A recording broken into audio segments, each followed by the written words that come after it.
है। फिर इसके अलावा सुप्रीम कोर्ट के अहकामात की रोशनी में आज इस्लामाबाद हाई कोर्ट ने चेयरमैन पीटीआई के ख़िलाफ़ मुख्तलिफ़ जो मुकदमात हैं उनको सुना, फ़ैसले को महफूज किया, लेकिन सारी की सारी जो दरख्वास्तें थीं तहरीक इंसाफ की ख्वाजा आमिर फ़ारूक ने रद्द कर दी हैं, उनको मुस्तरद कर दिया। एतराज़ात के बावजूद उन्होंने कहा कि फ़ैसले वही जज करेंगे जिनके ऊपर तहरीक इंसाफ ने एतराज़ किया, कोई उसमें स्टे ऑर्डर नहीं दिया उन्होंने। और अब मंडे को समाअत है, इस्लामाबाद हाई कोर्ट में होगी समाअत।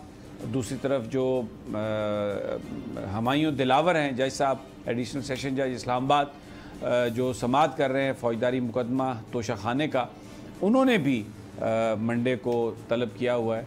बयान भी होना है चेयरमैन पीटीआई का।